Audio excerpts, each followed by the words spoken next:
Ladies and gentlemen, this is the 12th and final round. Right hand, Golovkin steps in and down he goes again. Unbelievable. Mayweather makes him pay. What a rookie mistake. A sensational left hook by De La Hoya. It's facts. I'm the best. You know what I mean? I don't want to believe it myself, but it's the truth. I'm the best. I'm going to show you how great I am. From Southern California, this is the Last Round Podcast. Welcome back to another edition of the Last Round Podcast, episode 106. Wherever you're listening at, Apple Podcasts, Spotify, Stitcher, Boxing Socials, YouTube. I'm sure there's like 1,000 other ones we're on, and I just forget the name of them. Wherever you're at, however you're listening, we appreciate it. Jumping right into it, our guest of the week, his fighter is in probably the most significant fight of his life this upcoming weekend, this Saturday against Daniel Dubois, as Joyce and Daniel Dubois go up against each other this is a rescheduled fight. They were supposed to fight earlier in the year, but then COVID, pandemic restrictions obviously affected that. But boxing agent Mr. Sam Jones joins us this week on the Last Round. Welcome back to the Last Round, Sam. What's happening, guys? How's it going? So right before we came on there, we asked you how the lockdown restrictions are over there, just for our listeners. Let us know what your opinion and how is it going over there in terms of lockdown and restrictions. Well, I'm currently in a hotel where there's nothing else open. There's no shops open. There's nothing. I mean, you can't go into restaurants. You can't do anything. So it's just gyms are closed. It's a nightmare, to be honest. But we're dealing with it. There's a lot worse things going on in the world right now than being confined to a room. You just got to get on with it. Right. Absolutely. Positive mindset. Before we kind of jump into like reviewing these past weekend's fights and obviously talking about Joyce and Daniel Dubois this upcoming Saturday, we wanted to get your take on the whole Terence Crawford, Bob Arum, Top Rank, triangle situation, just because since you are involved, in the boxing game on a high level and, representing fighters as an agent, especially with somebody as prominent as Joyce and other fighters and stuff like that. We wanted to get your take on, this whole kind of rift between Terence Crawford, Bob Arum. Bob Arum has said some things I'm sure you've seen. Terence Crawford has said some things I'm sure you've seen. What's your initial take on that whole situation? Bob Arum's a legend, isn't he? Like he's a complete legend, and he's probably the greatest promoter of all time. One of, definitely. But I think he made a little mistake with that, because it's your job to promote him. Understand? It's your job to promote him. Like if you get, I can't really think of an analogy other than like, if you have a pair of trainers, it's your responsibility to keep them clean.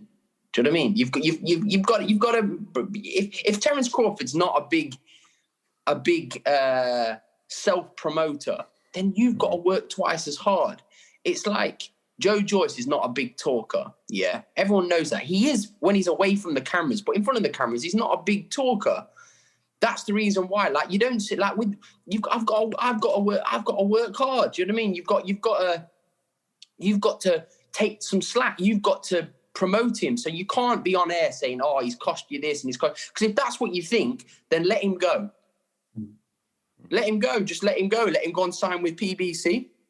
And I'm sure Terence could say to Bob, he's been loyal to Bob because he could have earned a lot more money with Al Heyman than he would have with Top Rank. Do you understand? So it's got to work both ways. So I feel you can't say that to somebody like with Terence Crawford's ability. Oh, he's like, he was speaking as if he was like kind of a burden.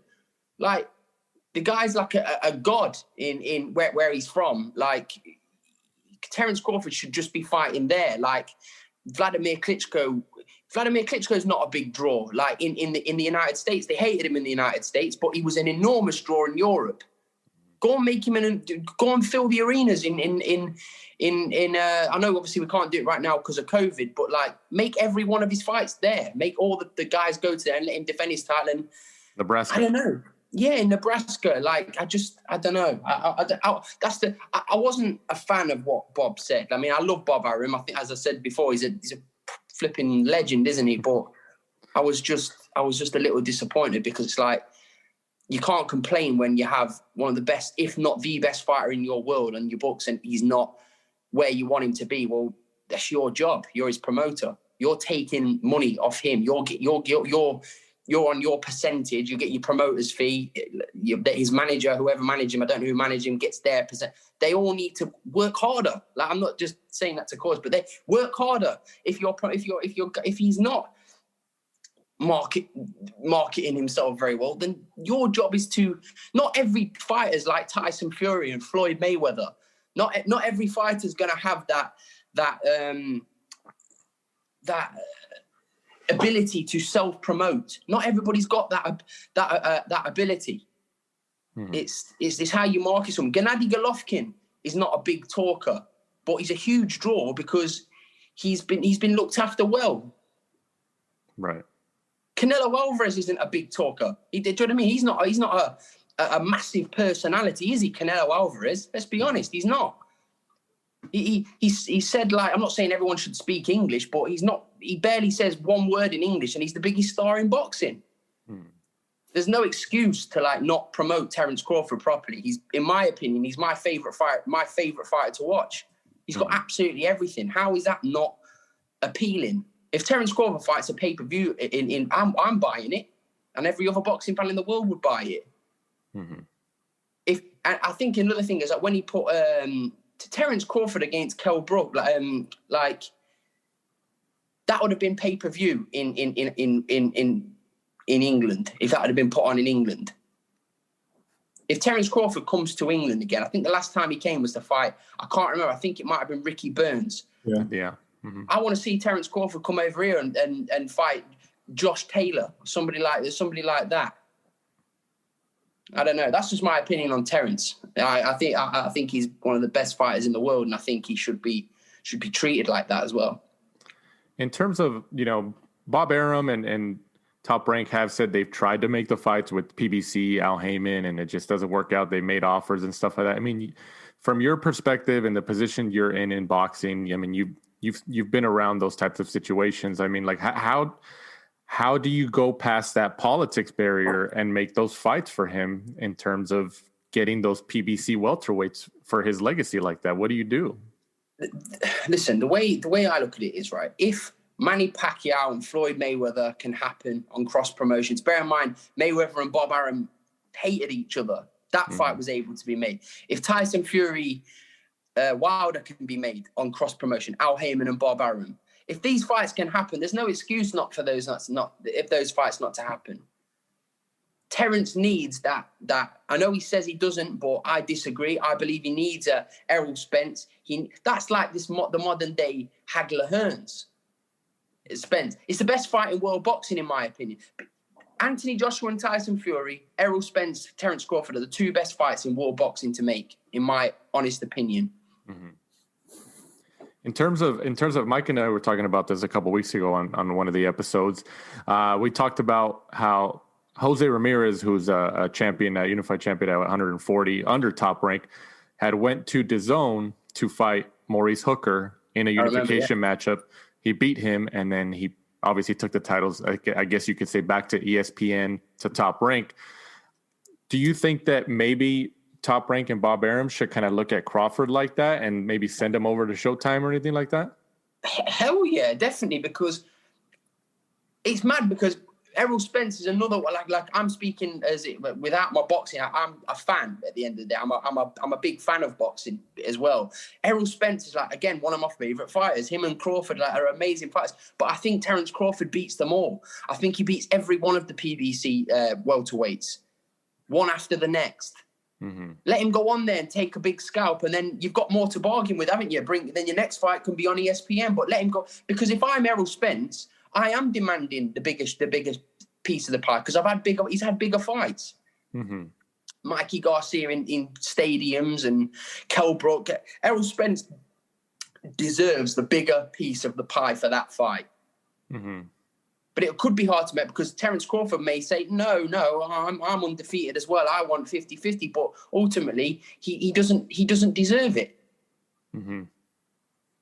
Is that usually? I mean, I think every hardcore boxing fan knows, and even general boxing fans, but like since you're in the business, especially with Dubois and Joyce up this Saturday, you've been in those negotiations and everything. I mean, it always comes down to, in terms of, you know, ratings and who brings in the bigger, like the money and stuff like that to get the larger slice of the pie, right?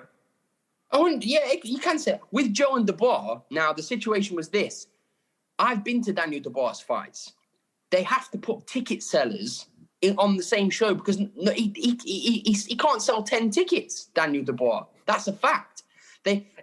One of the kids I had signed, they made him box after Daniel Dubois at midnight to keep the fans in the arena to watch Daniel Dubois. So this thing, he's this big... No, that's rubbish. He can sell 5 tickets, Daniel Dubois. Yeah? That's not discrediting his ability because I've already said I made it very public. Daniel Dubois is a great fighter. However, don't make him out to be this, everyone's captivated with him. I went to watch him box Fujimoto at the Copper Box. Nobody was there. Nobody cares about Daniel Dubois. Like this fight here, if this fight was in front of a crowd, it draws in it's a huge crowd because it's about dance partners. Mm. I'm trying to remember the point I was at. So when we were coming to negotiate for this fight, we said that, I'm just saying this because, listen, Joe just wanted the fight on, but really, Joe's the Olympic silver medalist. He's beaten better people as a professional.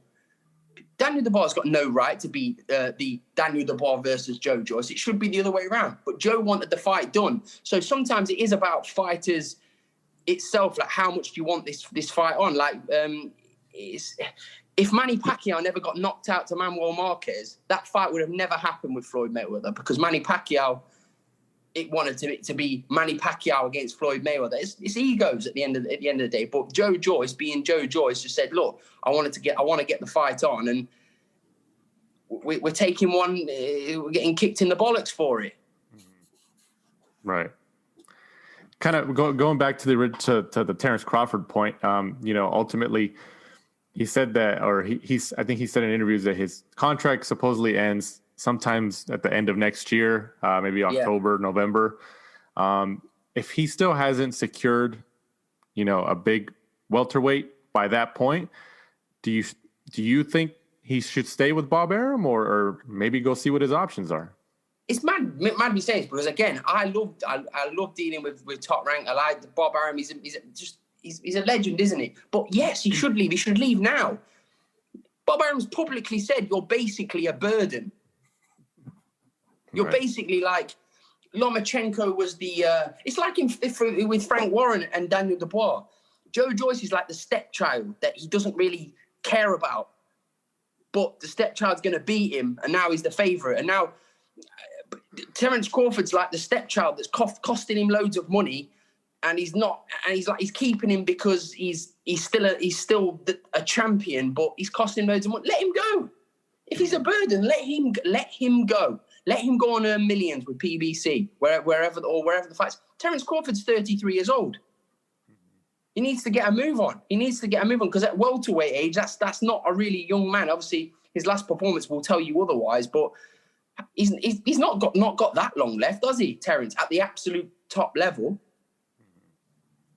Let him go now. Let him go and earn his money and let him go and have his legacy fights. Right. I mean, if Bob would have said, I'm going to make these fights no matter what, I'm desperate to make these fights, then, 100% he should stay with Bob. But Bob's made it publicly clear that he's a burden to him. Mm-hmm. Do you think Mike was saying that he was just like, we were talking about that, Mike was saying he just feels that because Bob Arum's been in the game for so long, he's obviously on the older side. He just doesn't care anymore, so he kind of just says whatever he wants, and sometimes, obviously, it comes back to bite it. I think Bob's always been like that, to be fair. I think he has always been said what he thinks, but I just think he was... Listen, it's not for me to criticise an 87-year-old Robert Arum on his comments on one of his fighters, but he's wrong. He was wrong, in my honest opinion. I just think it's embarrassing. Like imagine, because now you've lowered his value. You've told the other fighters basically he's not worth a 50-50 fight with Errol Spence. Do you understand what I'm saying? Right. You've publicly shamed him basically saying that he's not worth much. Mm-hmm. Do you understand what I mean? Is that making sense? Because right. It's making sense to me. I might not be making sense to you guys. I might be speaking. No, right. I mean, I think you're trying to say like he's attempting and maybe directly or indirectly devaluing his stock as a fighter. It's devalued. It has devalued him. Mm-hmm. Like, because if I'm Errol Spence now, I'm thinking your own promoter is saying that you cost him money. Like, we're not earning any money off you. Mm-hmm.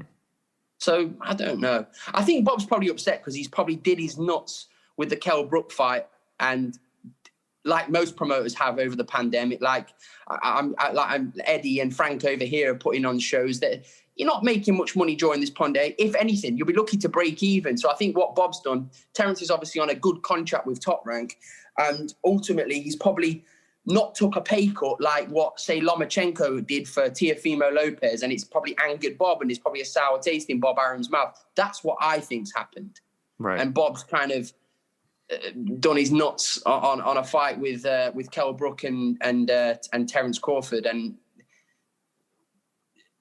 I mean, Terence Crawford against Kell Brook would have been really interesting. I still think Terence would have won, but it would have been a lot more interesting a few years ago. Kell Brook is a shadow of his former self. Right. Absolutely. Yeah. No, that's definitely going to be a situation to keep an eye on. Hopefully they kind of figure it out and make the fights. But yeah, I hope so. I really hope so, because it's like, it would be a great story, won't it? Bob's been with him for years, hasn't he? Right. It'd be a great story, but I just think that he's kind of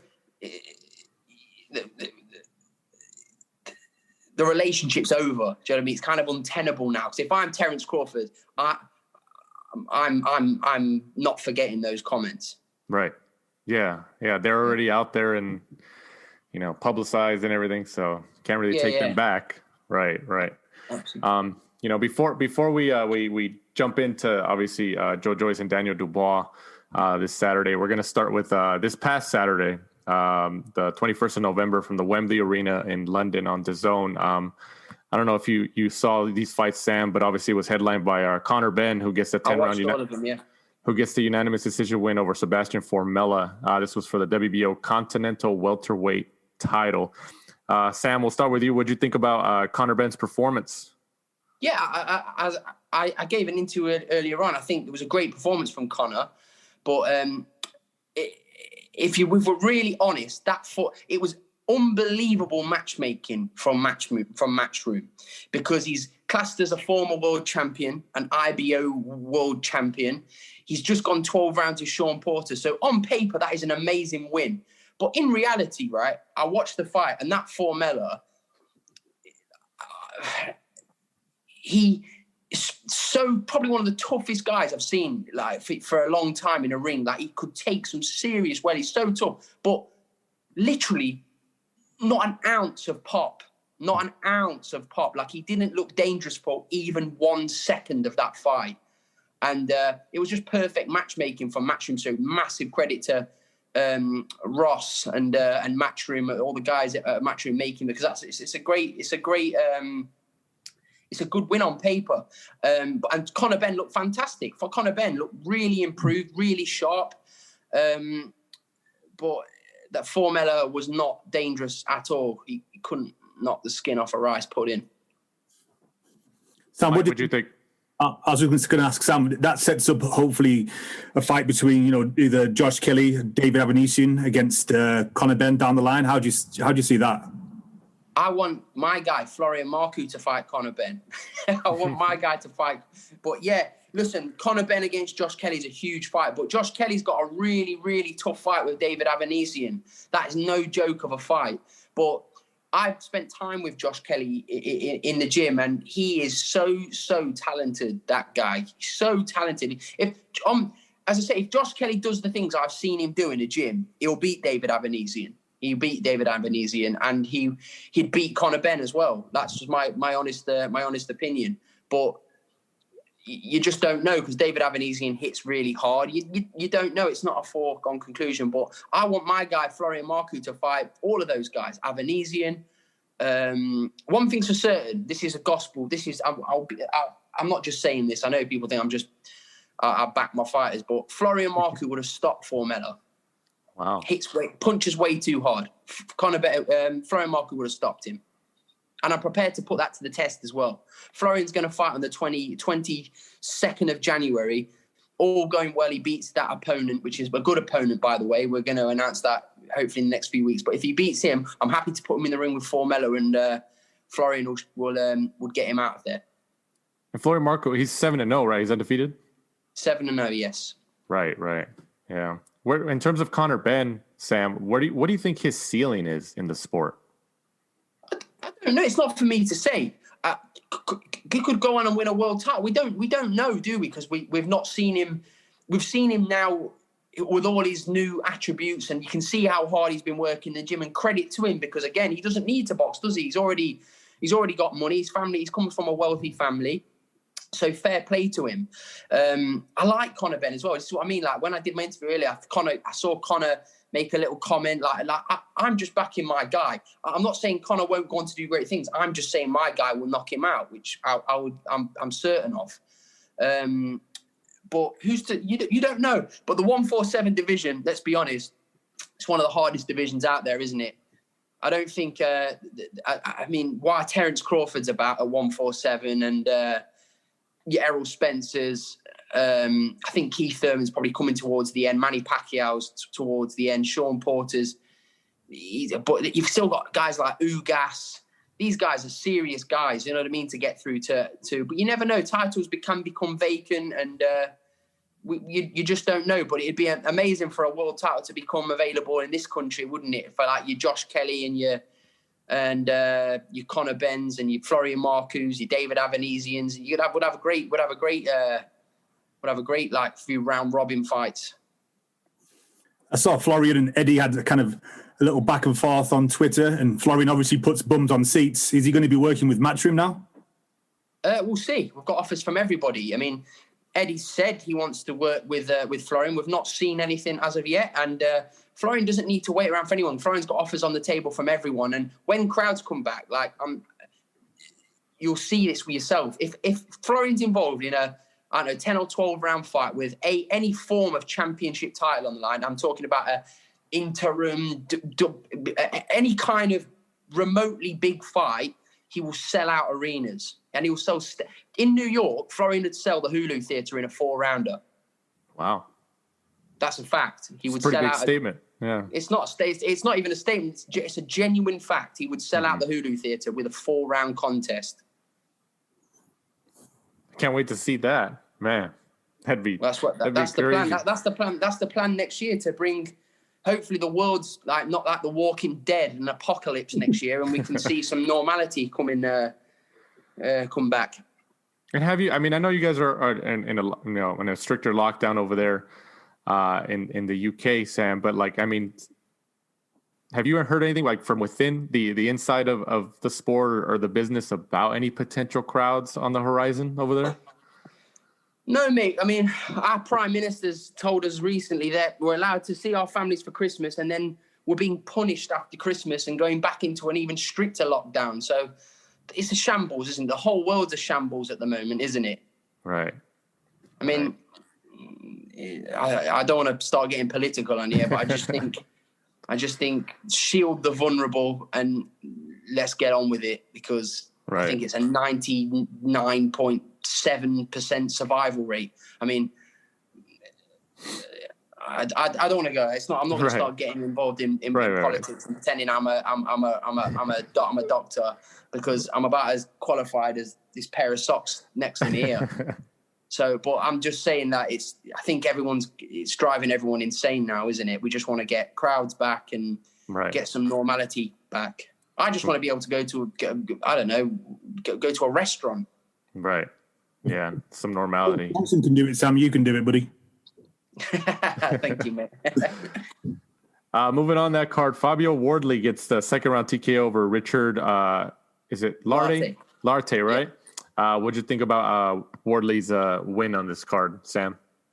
I was sent a few videos of the fight yesterday. I love Fabio Wardley, by the way. He's helped Joe for sparring for Daniel Dubois. He's a great guy, and he's a really good fighter. But the fight yesterday was a little bit suspect. The knockdown was a tad suspect. I don't know whether Larte's been putting some cheeky bets on Bet365 and Paddy Power on himself, but it looked a bit dodgy to me. For our American fans, can you explain? Can you describe the knockdown and everything, and why you think it was suspect? Larte's known for being a very durable opponent, and Fabio Wardley punched the side of his glove, and it appeared to knock him spark out.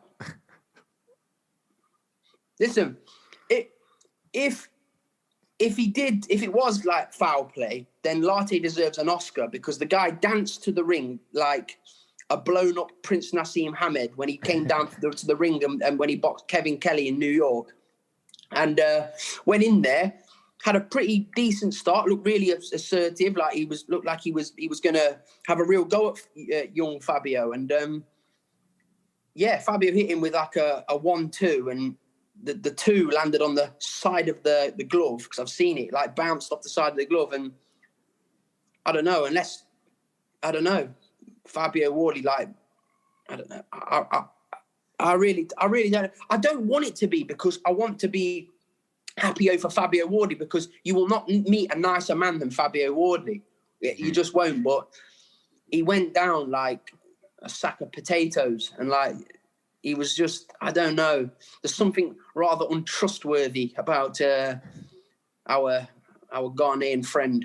The way that he fell was like he threw himself to the floor rather than splattered. Yeah. It was like Jenga, wasn't it? Like it was.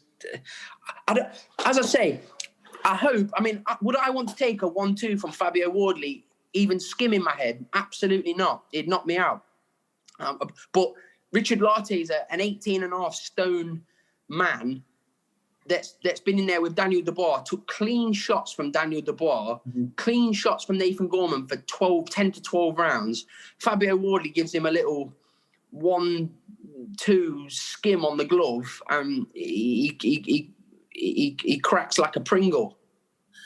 Do you remember, I think it was 1 or 2 weeks ago, the PBC fight where Luis Ortiz knocked that guy out, he threw the punch, but he hit him with a forearm, kind of hit him with his bicep. The California State Athletic Commission actually withheld his purse whilst they looked into the knockout. Do you know if anything... That one's less suspicious than the Lartey Fabio Wardley one, because I don't know about you, I wouldn't want to take a forearm to the stomach from Luis Ortiz, or a body shot from Luis Ortiz. I mean, Joe sparred that guy, Flores, and he's... I won't go into all that, but yeah, he's I don't know. I think it's less suspicious for less suspicious than the Lartey one. But you know, we just don't know, because you don't know them, do you? Like you. I don't know. Times are hard, aren't they? I mean, if you put a grand on yourself to go down in the third, it could be good odds, couldn't it? You don't know. But you'd like to think not. You'd like to think the integrity of these guys, because Lartey now won't get another job in this over here. He won't get another job. Like he's used because he's a big personality. He's fun to watch. He brings it.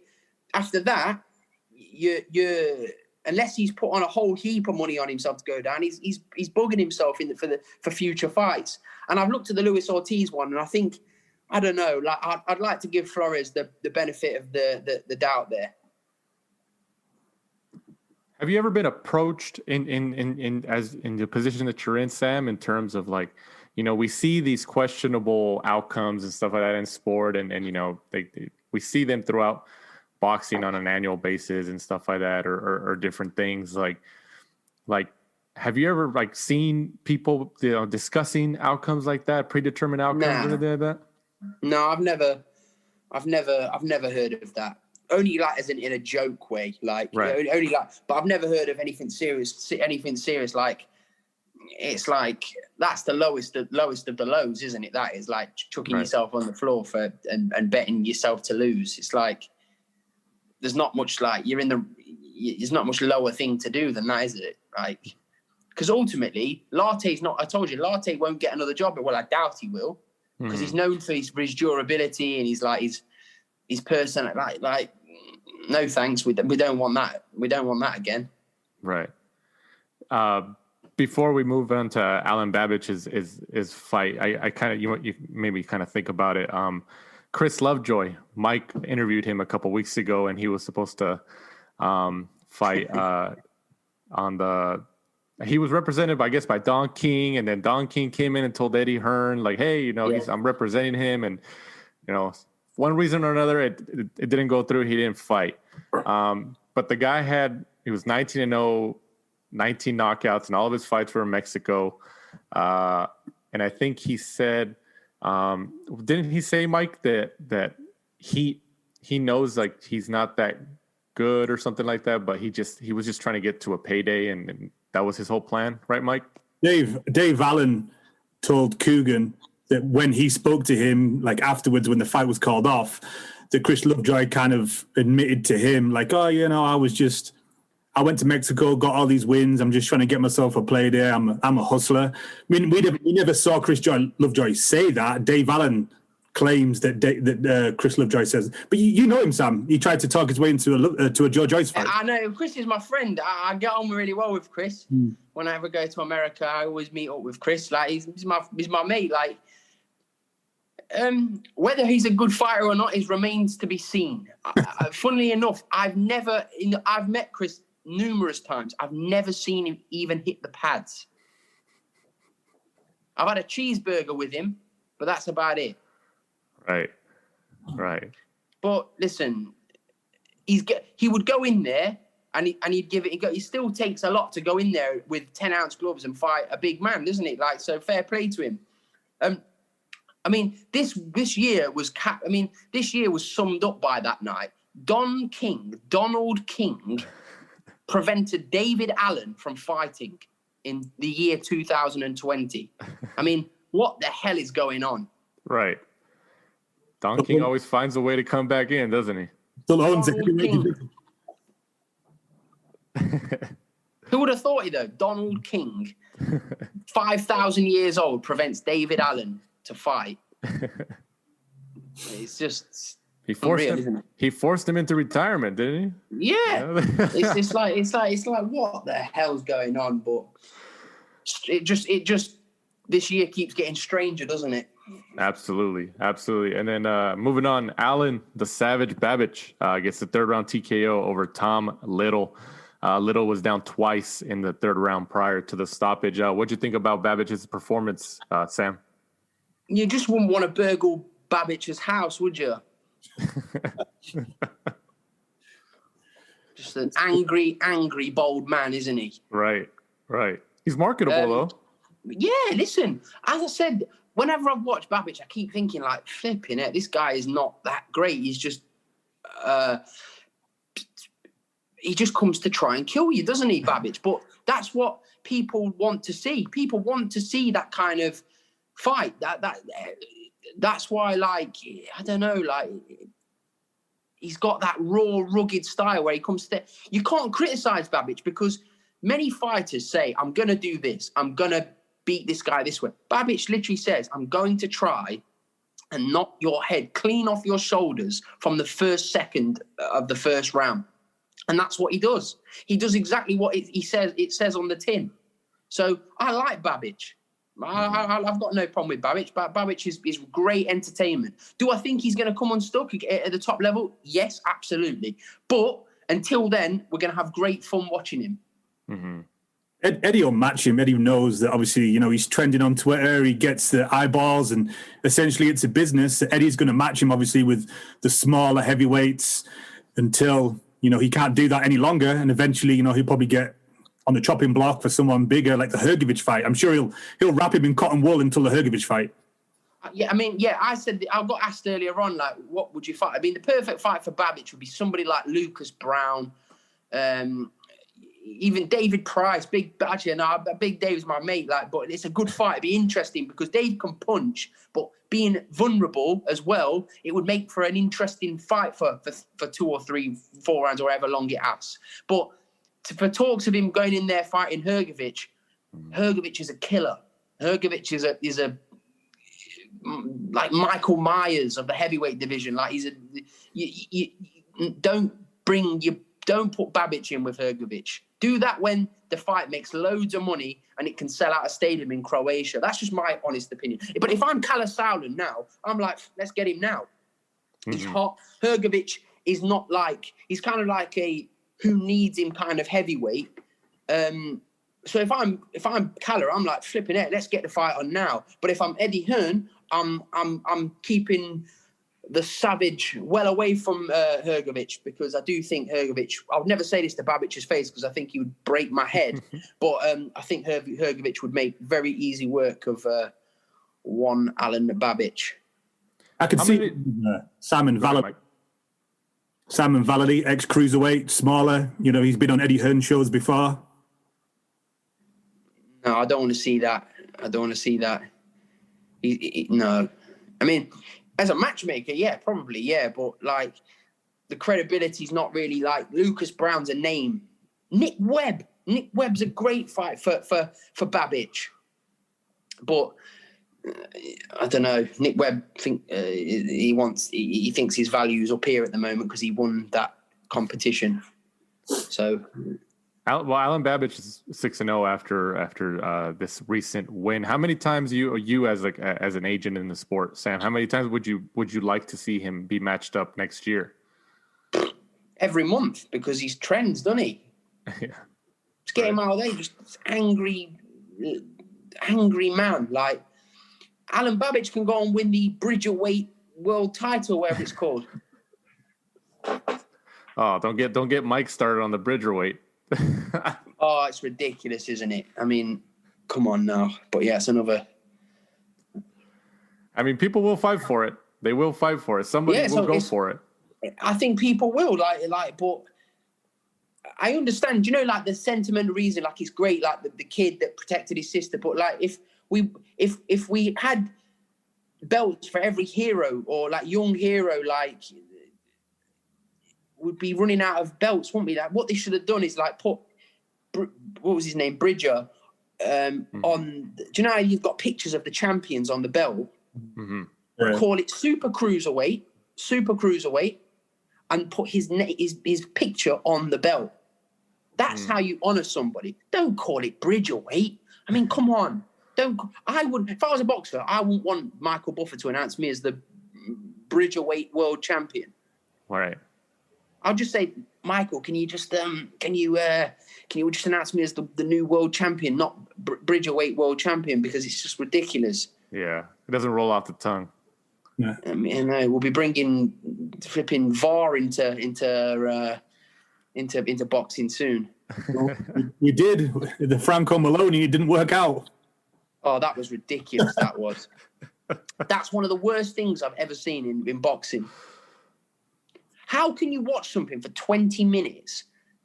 Like 20 minutes, like rewatch the fight like 20 times as well, and not see that it was just, you saw the jab squelch, like during your face kind of like, I know like, I'm on a podcast, you can't really see it, but like it squishes your face. Like the jab hit him directly in the eye and bust him up. Like as I said, I hate the word robbery because it gets used too much in boxing. Like everything's a robbery if it's close. That was a robbery. Mm. It was like you've robbed him of the world. Like, it's just like if you're going to do a job and take 20 minutes to do it, God's sake, do it properly. The problem was I don't think it mattered either way. Even if you gave it to Maloney, there would have been a third fight.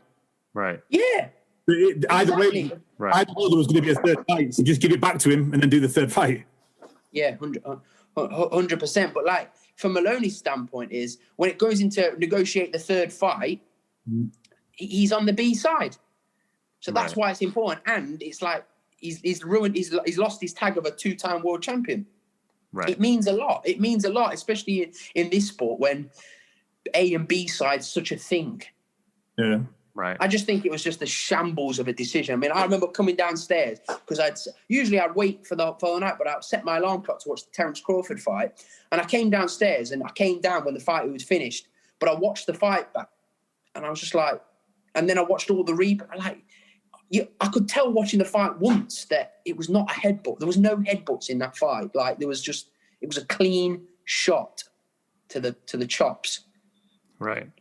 Boxing. I mean, just like Mike said, I mean, I think that the silver lining about all this is that we're pretty sure we're going to get a third fight. We think we will get a third fight. So at least we'll get, you know, the trilogy here. Unlike if these fighters were in higher weight classes and they had higher profiles and politics were a lot more, you know, prominent, I think it'd be pretty slim for us to get a third fight. Don't you think, Sam? Yeah, 100%. If it was like, if the purses if it was a big 7-figure fight main event, then it's a lot harder to get. Because if I'm that other guy, on paper you beat this Maloney 2 times in a row. Right. What the hell do I want to fight him for? Right. Or not beat him twice, but I've fought him twice now. Let's move on. And I'm sure there's not a rematch clause in that contract. So. Right. Yeah. No. Yeah. But I mean, I think. Franco and with his trainer being Robert Garcia, I feel like they have that mentality, especially in that gym, where they're just like, yeah, we'll fight you again, and this time we'll beat you without any issues. So I think they have that mentality, and obviously Maloney is going to want the third fight. So hopefully we see it in the first quarter next year sometime, and kind of no controversy there. Going back to the DAZN card, Jez Smith gets the. What is it, Mike? You got the 6th round? Is that what you put? 6th round? 6-point decision, yeah. Right. Ridings. Over Ben Ridings. The 22-year-old Ridings is a natural middleweight, actually. And I mean, what'd you think about Jez Smith's win, Sam? I tipped Jez Smith to win that fight. I tipped Jez Smith to win that fight before it was announced because Jez Smith's a really good fighter. I mean, he's lost twice, I think, but once to a guy called Kevin Ajaga, who is a really strong up-and-coming prospect. But Jez Smith looked well in there, and I know he was a lot lighter. Like, if Jez Smith fights at his normal weight, he's a problem. He really is. So, yeah, it was a good. I enjoyed the fight. Mike, it's nice seeing the underdog win.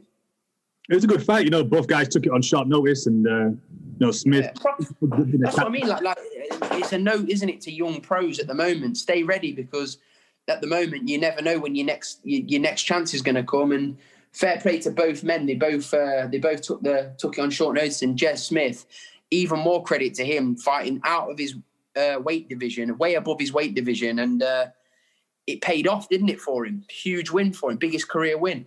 It's live on Sky Sports and DAZN. Sam, have you talked to like all your fighters on your team in terms, because you mentioned like, staying ready, especially during this pandemic. Have you told them to stay ready?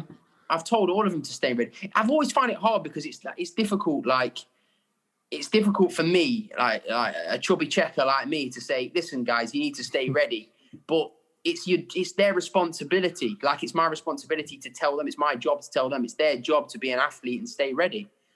Especially during now. I mean, in an ideal world, everybody has their 8 weeks notice, but it doesn't work like that, especially not in the world we're in now. Right. Yeah.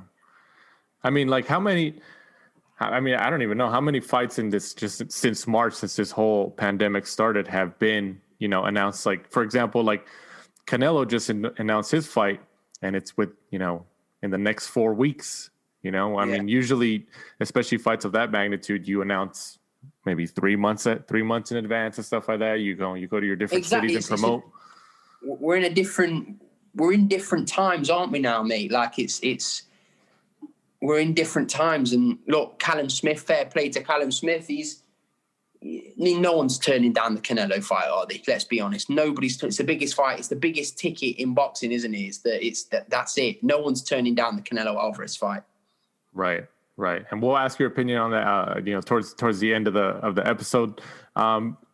Returning back to the DAZN card, Liam Davies gets the 8th win in a technical decision on the 6th round over Sean, is it Cairns? Cairns, yeah, Sean Cairns, yeah, I watched that. This was for the vacant English bantamweight title. What'd you think about this matchup, Sam? Yeah, I thought it was it was the show opener. So yeah, it was a cracking little contest, and he did really, really well. He put on a great performance. Mike, what'd you think?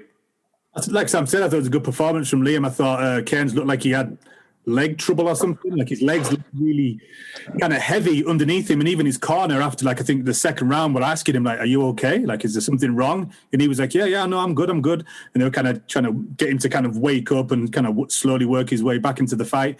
I thought they stopped it around the right time. It was kind of one-way traffic, and I thought the referee or the corner really should have stepped in, and thankfully they did. But Liam looks good, looks big for the weight. Looked like he kind of knew what he was doing in and out the ring. So, looks like he could go on to bigger things. Absolutely. This upcoming Friday, the 27th of November, from the H Arena in France, Tony Yoka, 8-0, goes up against Christian Hammer. What do you think about this matchup, Sam? Yeah, it's a good fight for Tony. It'll put him out there as a proper contender. I mean, the heavyweight division's on fire, isn't it, at the moment? Like, I saw young Jared Anderson calling out the winner already of Dubois and Joyce, like over that side of the pond. I'm like, mate, I rate Jared Anderson highly, so I ain't got anything bad. But like, beat someone with a pulse and then start making them shout outs, young man. Do you know what I mean? But yeah, right. The heavyweight division's on fire. Sam, when are we going to see the rematch between Joe Joyce and Tony Yoka? Mate, listen, let's let Joe Joyce take care of business next week in a fight that not many people think he's going to win. Let him get that out of the way. And listen, that fight is massive, isn't it, with Yoka? Especially if there's some kind of title on the line, or it's a huge, huge fight. Because he's kind of started off slowly, I think, obviously due to the his bans, but he's been a pro for quite a while, and he's never really kind of taken off. Yeah, I mean, Tony Yoka, like, there was a lot of, he got, the hilarious thing was, about 2 years ago, he got voted WBC Prospect of the Year when he fought once against David Allen and then got banned for missing 4 drug tests. Right. WBC for you. It was a bit strange, that. But listen, he's a good addition to the heavyweight division. He's an Olympic, I'll say gold medalist lightly, but he's an Olympic gold medalist, silver medalist in my opinion. But yeah, still good. He's an Olympic, so he's a great addition. And that fight with Joe is massive down the line, absolutely massive. Also on this same day, from the Seminole Hard Rock Hotel and Casino in Hollywood, Florida, once again on DAZN, Daniel Jacobs goes up against King Gabe Rosado. Before giving your take on the matchup, Sam, how does Rosado, with 12 losses, still always get these significant fights, in your opinion? He's a big character. He was in Hollywood movie, and he's a cool guy. And Gabriel, why does Derek Chisora still getting these chances when he's lost 10 or 11 times? Big character. Mm-hmm. I love Gabe Rosado. Yeah, me too. Game as a hooker in Amsterdam. Yep. Love him. Do you think he has any chance in this fight against Daniel Jacobs, Sam? I like Gabe Rosado. He's like...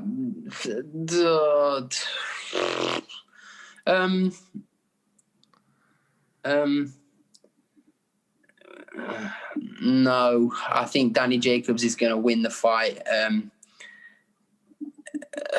Yeah, I'll leave it at that one. On that, yeah, I don't want to play that. Gabriel Rosado's game, isn't he? Strong. He always puts in. He's always in good fights. He's always in tear-ups. If Gabe Rosado can make Danny Jacobs fight his fight, and Danny Jacobs is not firing on all cylinders, then yes, he does have a chance. Of course he has a chance. But right. If Danny Jacobs is his new normal self, and then you've got to say the favourite in the fight is obviously Danny Jacobs. But has Gabe Rosado got a chance? Of course he has. Yeah, he's strong, he's tough, and he'll fight until he's not able to fight anymore. What do you think, Mike? I think Gabe Rosado is Gabe Rosado's own worst enemy. It just depends on, whether he's changed, what kind of mentality he's got when he steps into the ring. Like Sam said, I think he needs to make, Jacobs fight his fight, because, he's kind of one-dimensional. And, we were ringside for when he was in Arizona, when he kind of struggled to get that journeyman out of there. So it really just depends, what Gabe Rosado steps through the ropes on that night. Sam, where do you think Jacobs ranks among the 168 pounders at the moment? He's up there with the best, isn't he? He's up there. Great fighter is Danny Jacobs. So who would you assuming him as a favorite, he takes the win. Who you as an agent, as a sort of a matchmaker, who would you primarily want to match him up with in his next fight sometime next year? Ideally. My fighter, Lerone Richards. It's a good answer. Actually, that fight can happen. He's under the same promotional banner now, so that fight can happen. That's true. It could work. Yeah. But, it seems like Jacobs is always going to stay at 168. I think he's already said he's done with 160. So, it's interesting. It'll be interesting to see his after fighting Chavez Jr. and or Canelo at 160 and stuff like that. I think Jacobs at 168 is going to be a little bit healthier and a little bit more competitive since he's not, going down to 160. He said he was having trouble making that weight prior. Also on that card, Emmanuel to go 31-1 goes up against Mason Maynard 36-4. What do you think about this fight, Sam? It's a good competitive fight. Looking forward to it. I'm looking forward to the whole show. Right. What do you think, Mike? Tago is one of those guys that's kind of like flown under the radar, even though he's kind of got a lot of knockouts. His loss came on his debut. He was actually mandated to, I think it was for the WBO. Him and Ryan Garcia were supposed to fight a mandatory for that title. But, Ryan stepped aside and actually fought a harder fight in Luke Campbell. But it's probably a better paying fight than fighting someone like Emmanuel Tago, who's obviously good, but doesn't have that name recognition. So, you got to think about the reward at the end. Right. So before we turn our eyes to this weekend's fight between Daniel Dubois and Joyce, Sam, what a lot of the casual fans, at least from what I've been asked over the last several weeks, especially the last couple of days, Mike Tyson, Roy Jones Jr. exhibition fight over here in the United States. What do you think about it?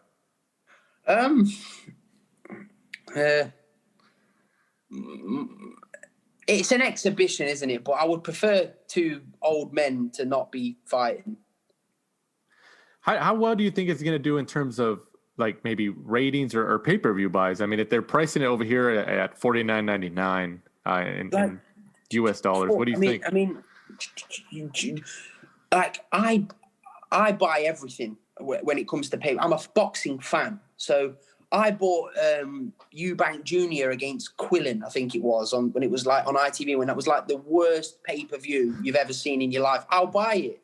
I'll buy. I even bought KSI against Logan Paul because at least they had small gloves on and they were going to try and knock each other out. So I thought I'll buy it, and Billy Joe was on the other side. So yeah, I'm a dipstick, but I will not buy this. It's just Mike Tyson was past his best 30 years ago. I honestly think it's going to do. I don't think it's going to crack 1 million, but I think it's going to do way better than people think. Just because it's Mike Tyson, isn't it? Mike Tyson. It's Mike Tyson. It's Roy Jones. It's just it will do well, I'm sure. But me personally, I'll watch it on YouTube next day. Right. What do you think, Mike? I totally agree. I'm not a fan of how can you have an exhibition fight? It's either a fight or it's not a fight. Exactly that. Like, if you know what? If they were gonna, sounds horrible, but like if they were gonna put 10-ounce gloves on and have a 4-round fight, then I would pay to watch it because then it's fun. Like they're putting big gloves on, and like there's no judges. Like, come on. Like, if we're gonna boxing's a brutal sport, isn't it? Like, if we're gonna pay to watch somebody have a fight, put the proper gloves on, get judges, and swing out, old boys. Let's have a fight. I think a lot of people are just gonna be intrigued and be inclined to purchase it just for the nostalgia factor, and also just to see what Mike Tyson looks like, and being able to see him in a ring again. I with get gloves. So many DMs, right? I've had so many DMs on Instagram to say, "Oh, Mike Tyson's coming back. He's going to take over the heavyweight division." Mike Tyson, like, I think these are the same people that thought Conor McGregor was going to beat Floyd Mayweather in a boxing fight. Morons. It's marketing, I guess it works out for them, right? Especially for that new app, Triller or something. Yeah, I actually read one today. Oh, Mike Tyson, he'd come back and he'll beat Joshua. Like, are you actually stupid? But anyway, that's the fan base they're going after, though, right? Isn't it, Sam? Is and it's worked. Oh, it's worked. Fun, great, honestly, great, no problem. It's just, I mean, I'm looking at this BT poster on BT Sport of Joe Joyce and Daniel Dubois at the bottom, and at the top, Mike Tyson and Roy Jones, and it kind of annoys me. I'm thinking, guys, like, these are 50-plus-year-old men, like, and you've got two young lions having a fight. Like, that should be all over the screens, not Mike Tyson and Roy Jones Jr. at the top. Like, come on, like, right? I don't know. Maybe I'm being a Grinch for this fight, but I just think, what is the point? Like, if you're gonna have a fight, at least have a proper fight. Right.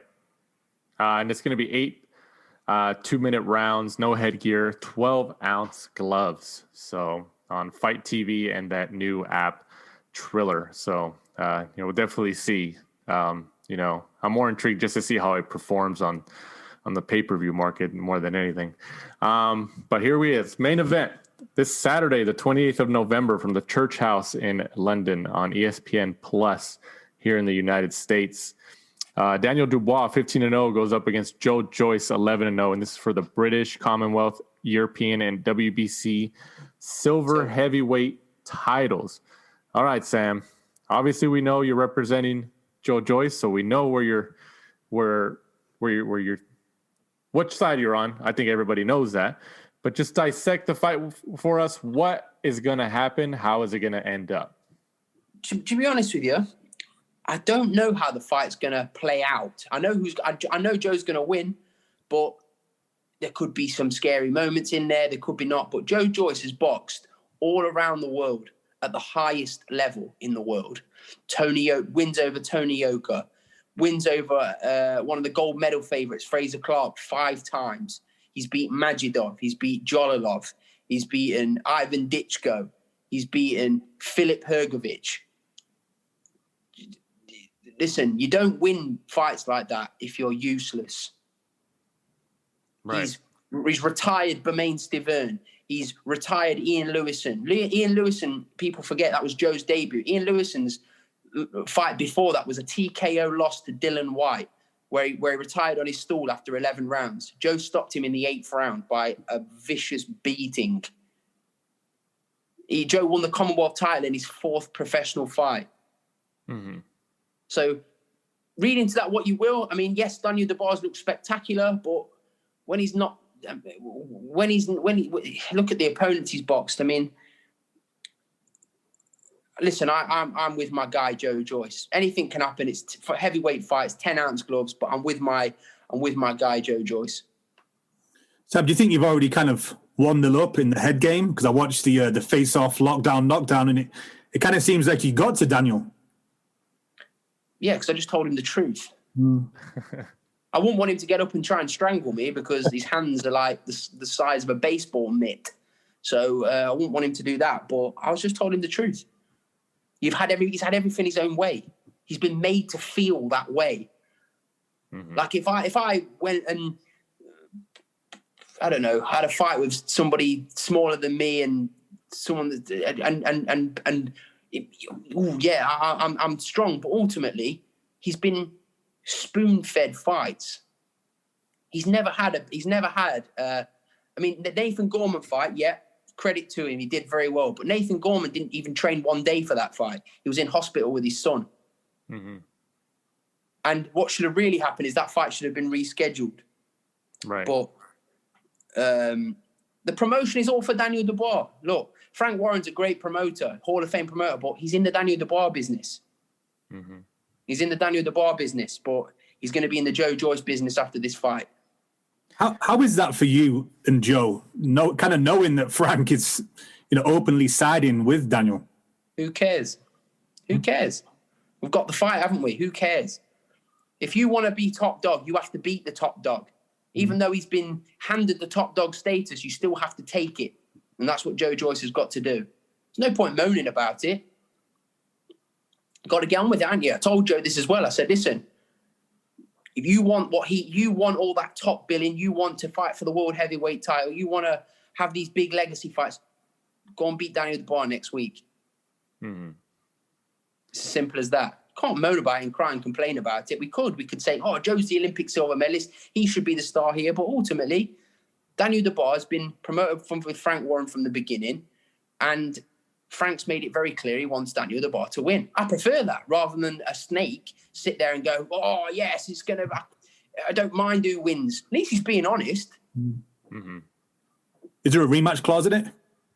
Hell no. Listen, let me break this down for you. If Daniel Dubois wins the fight, yeah, like everyone says he's going to win, it'll be early, as they say. We don't need a rematch if you're going to get taken out early. We don't need that. Mm-hmm. Joe Joyce wins, it's by late, and that becomes from a hurtful beating. Are they going to want to fight? Or are they going to want to rebuild? No fighter's really going to want a rematch unless it's an absolute barnstormer. It goes to points, and people want to see it again. Then it's or it goes late, and then somebody gets stopped, and then the demand for the fight's there. You never say never. But I can't see a scenario where a rematch will be beneficial to either of them. Mm-hmm.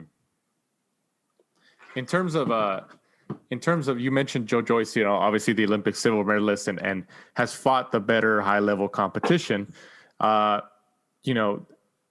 We've seen fights in the past where two fighters are matched up and it's like marketed as 50-50 and people look at it as going to be a great fight and stuff like that. And then sometimes on fight night, one fighter or the other just completely outclasses his opponent, and then it kind of lets down people's expectations. Like, like maybe so and so wasn't as good as people thought. Do you think that's a realistic chance that Joe Joyce could make Daniel Dubois look average? Listen, Joe Joyce is an Olympic. In my opinion, he's a gold medalist. People underestimate Joe's ability, and that's not out of the question, Joe getting there and completely outclassing him. I know everything about Dubois' camp. His main sparring partner is my new signing, my new heavyweight, Solomon Dakers. We know everything what they've been doing. He's also been sparring a guy called Jeremiah Milton. Mm-hmm. He flew Jeremiah Milton over for sparring. I know Jeremiah very well. He's a good mate of mine. His manager, Mike Lenardi. They're good friends of mine. Jeremiah Milton is a top heavyweight. However, Jeremiah Milton is a back foot boxer. Mm-hmm. Yeah? How is that? That Daniel Dubois doesn't want to spar people like Joe Joyce, because the last time he sparred somebody like Joe Joyce was a man called El Animal, Filip Hrgovic. And I've heard some vicious things about what Filip Hrgovic had done to Daniel Dubois in sparring. When he has it his own way, Daniel Dubois looks great. But when he doesn't have his own way, there's going to be big problems, because for the first time in his career, he's going to be punched back on Saturday, and he will not like it. How far back does it go? When was the first time that you had a conversation with Joe Joyce that he wanted this fight against Daniel Dubois? We knew that Frank Warren wanted the fight because it's an easy fight. It's an internal fight to make. And look, let's be honest. If we said right now, we want to fight Dillian Whyte, yeah? Dylan's going to say, no, I don't want to fight Joe Joyce. What do I need to fight Joe Joyce for? If Daniel Dubois doesn't want to fight Dillian Whyte, what do I need to fight Daniel Dubois for? If Anthony Joshua, you're not going to get... Dubois and Joe are two good dance partners for each other. They need each other. It's a great, great fight. And the fans are lucky because fights like this don't usually happen so early on in careers. Mm-hmm. It'd have been great if it would have been for a world heavyweight title, but we're not in real times at the moment. And look, it's a huge fight. And for the winner, it's massive for the winner. Do you think, I know you mentioned, Sam, that there's no rematch clause, but do you think that if Joe Joyce takes the win this Saturday, that Frank Warren would maybe come to you and your team and Joe Joyce and try to convince you guys or try to propose a rematch? No, because the way Joe Joyce is going to beat him, he knows that's not the right thing to do. Mm-hmm. So it would be a waste of time for him to even ask that. No, and as I say, they've been talking about Dubois, Frank. We're going to fight Usyk after this.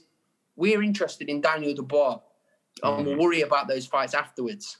Right. We're not overlooking Daniel Dubois. Right. I read today, Sam, that Joe's pretty pissed off with the bookies because they've got Dubois a pretty heavy favourite. I don't mind people having Dubois as a favourite because these are the same people that think Mike Tyson's going to come back and dominate the heavyweight division. They've looked at Daniel Dubois. They've seen him render all these people unconscious and think, he's the biggest. He's amazing. He's unbelievable. No problem. But they've given Joe Joyce, an Olympic silver medalist, 4-1. Like, what the hell? That's journeyman odds. Right. Like, okay, I hope everybody puts all their money on Daniel Dubois. All these people that are saying Joe's no good and Joe's this, please empty your accounts and bet on Daniel Dubois for this fight. Are you going to have a little flutter? No, I don't bet on any of my fighters, if I'm honest, mate. I don't. I've never done that. But if I was a boxing fan, I would definitely be betting on this fight. A lot of people are saying that, like, as I mentioned, that this is a 50-50 fight. Do you realistically believe this is a 50-50 fight, Sam? Listen, every heavyweight fight, two big men, both got almost 100% KO record. I think they've both got a 90% KO record. It's a 50-50 fight because it's just two huge men having a fight. But on paper, no, it's not a 50-50 fight. Joe Joyce is the favourite. Mm-hmm. But people go on... people go on as if, like, I mean, as I say, Frank thinks he's a Power Ranger. Do you know what I mean? He just no problem. But he's been matched comfortable, hasn't he? He's had it all his own way. Mm-hmm. He was meant to fight a guy called Eric Pfeiffer in his last fight, right? And they bottled it last minute. They bottled that fight last minute. They said, he didn't bring in his certificate or something. That's rubbish. They didn't fancy it. And then they brought in some small cruiserweight for him to bash up. Mm-hmm. And then Joe Joyce had big 6'6" Michael Wallish, who's been in there with Yoka. And Joe wasn't even in great shape for that fight, and Joe still battered him. Listen, we're going to see. It's going to be a great, great fight. I mean, nobody knows. Nobody knows. It's going to be a great fight. It's two big men having a fight in a ring. Like, anything can happen in heavyweight boxing. But it's a great, great spectacle for the fans. Sam, if and when, Joe gets the victory, are you going to be pushing for like a Tyson, a Dylan, an AJ? Who, Mike Tyson? Well, yeah, I suppose. Yeah, listen, why not?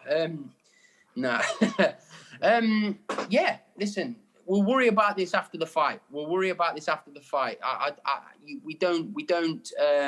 Honestly, I'm not just saying this. It's not just like an old cliche. Oh, you don't know us, but we've not even spoke about what comes after this. We're talking about what happens next week. I saw a recent picture of Joe Joyce, I think from a couple months ago, and then one of recently, and it looks like he's in way better shape than he's been in the last couple months. Can you describe how his training's been going and everything? His training's going great. His training's been going great. He's been sparring great. Joe's bang up for this fight. He can't wait for the fight. He's ready. He's definitely ready. He's ready to go, guys. Sam, you kind of touched on, if in the future you fought Fury, obviously you manage Joe, but you're very good friends with Tyson. And I think you've said before to me that I think Tyson helped you get into the boxing business. Is that right? He's Uncle Peter. Okay. So he's Uncle Peter. What do you do if that fight comes round? Listen, if you're not in boxing to fight the best, you may as well retire. Tyson Fury is the best heavyweight in the world. If you're a heavyweight and you don't want to fight Tyson Fury, retire. Right. You sit solidly in the Joe Joyce camp because you manage him. Absolutely. And Joe's my guy. Joe's my brother. Joe's my family. He's of course. Right. And that matchup's on BT Sport, right? And I think it's BT Sport. And then ESPN Plus over here in the United States, right? Yeah. Yeah, I'm definitely excited for that. I know when it didn't go through the first time a couple months back, I was like, oh man, I hope they don't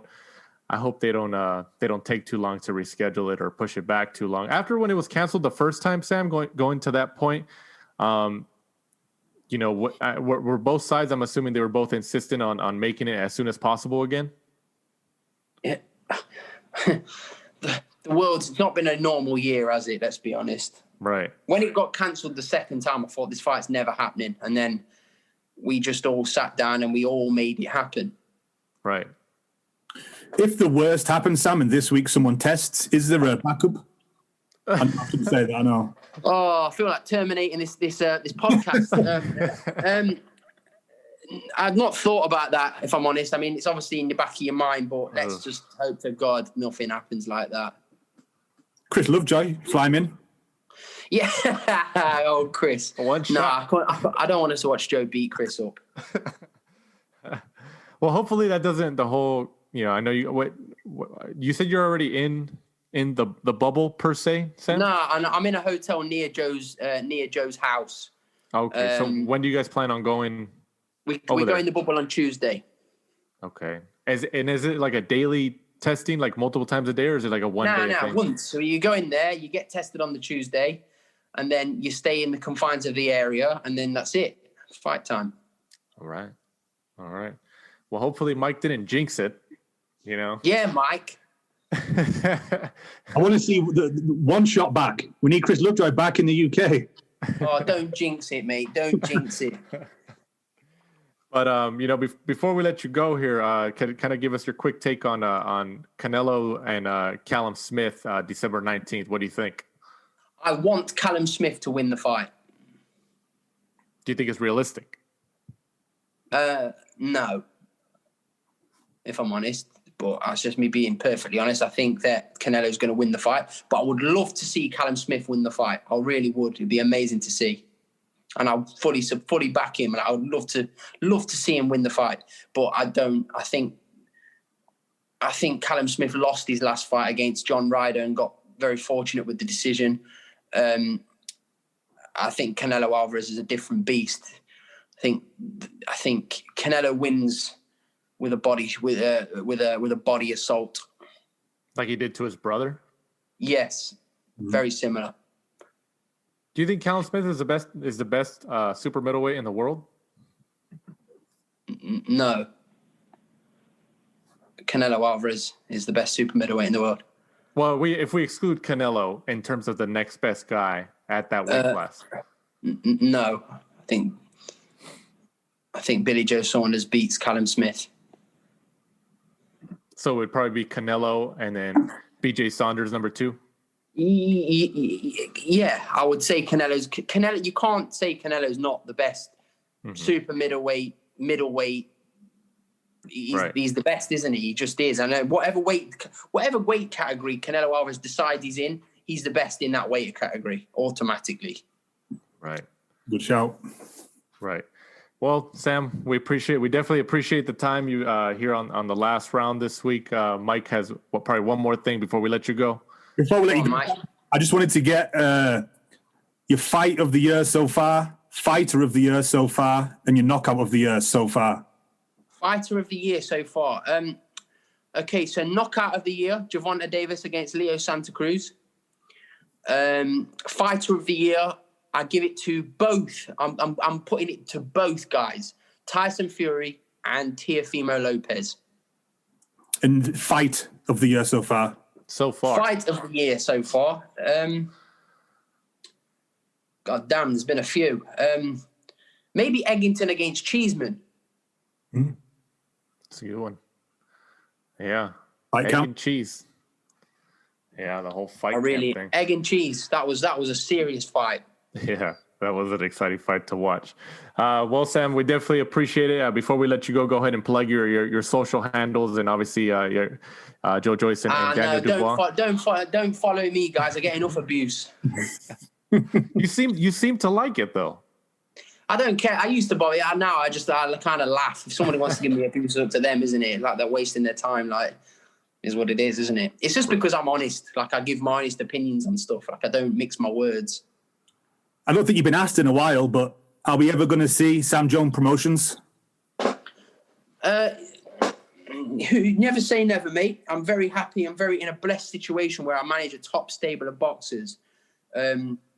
But who knows, mate? One day we may see me in between two fighters rather than be on the same side as just one. Right. Absolutely. Well, Mike, before we sign off here, Mike, go ahead and let our listeners know where they can follow us and find us. Well, at the Last Round 12 on Twitter and Instagram, and be sure to join us next week. We'll be reviewing the Tyson against Roy Jones Jr. I never thought I'd say that. And Joyce, Daniel Dubois. Of course, yeah. Of course. So for our guest of the week, and Mr. Sam Jones, who has his fighter Joyce go up against Daniel Dubois this upcoming weekend on BT Sport and ESPN Plus. For my co-host Michael Shepard, I'm Danny Z. This is The Last Round. Thanks for supporting and listening to the show. Follow us at The Last Round 12 on social media. Rate, review, and subscribe. This is The Last Round Podcast.